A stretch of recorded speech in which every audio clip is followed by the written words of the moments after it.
இன்றைக்கி நம்ம மசாலா பாஸ்தா பண்ண போகிறோம். பாஸ்தா வந்து கொதிக்கிற தண்ணியில் தேவையான அளவுக்கு உப்பு, ஒரு 2 ஸ்பூன் எண்ணெய் விட்டு நல்லா சாஃப்டாக வேக வச்சு நான் எடுத்து வச்சுட்டேன். பேனில் 2 டேபிள் ஸ்பூன் அளவுக்கு எண்ணெய் சேர்த்துக்கோங்க. இப்போது எண்ணெய் நல்லா காஞ்சதுக்கப்புறமா வெங்காயம் சேர்த்துக்கலாம்.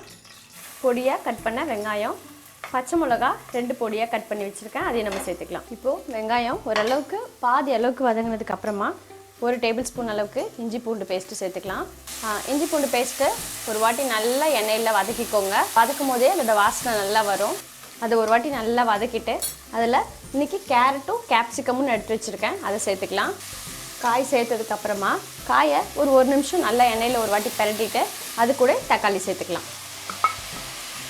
இப்போது வெங்காயம் தக்காளி காய் நல்லா வதங்கினதுக்கப்புறமா மசாலா சேர்த்துடலாம். நம்ம மிளகாய்த்தூள் நான் 1 ஸ்பூன் சேர்க்குறேன், பச்சை மிளகா 2 சேர்த்துருக்கோம், சீரகத்தூள் 1 ஸ்பூன், கொஞ்சமாக இந்த மசாலாவுக்கு தேவையான அளவுக்கு உப்பு சேர்த்துக்கலாம். இதை போட்டுட்டு நல்லா ஒரு வாட்டி மிக்ஸ் பண்ணிவிடுங்க. மிளகுத்தூள் 1 ஸ்பூன், டொமேட்டோ சாஸ் சேர்த்துடலாம். கொஞ்சமாக தண்ணி சேர்த்துடலாம், ஒரு 1/2 டம்ளர் அளவுக்கு சேர்த்துருக்கேன். ஒரு 2-3 நிமிஷம் நல்லா வேகட்டும். காய் கொஞ்சம் சாஃப்டாகணும், மசாலாவோட வாசனையும் பச்சை வாசனை போகணும். ஸோ நல்லா கொதிக்கட்டும். இப்போ நம்ம திறந்து பார்த்துடலாம். நடுவில் திறந்து பார்த்து கலந்து விடுங்க.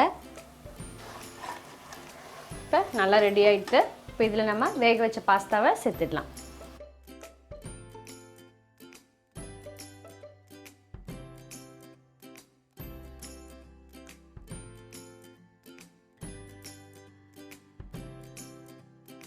இப்போ நம்ம மசாலாவோட பாஸ்தா நல்லா கலந்தாச்சு.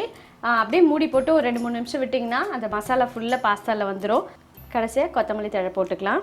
சீஸ் துருவி ஹாட்டாக சர்வ் பண்ணால் சூப்பராக இருக்கும். இந்த பாஸ்தா உங்களுக்கு பிடிச்சிருந்துன்னா உங்கள் லைக்ஸ் அண்ட் கமெண்ட்ஸ் அனுப்புங்க. மறக்காமல் நம்ம சேனலுக்கு சப்ஸ்கிரைப் பண்ணுங்கள்.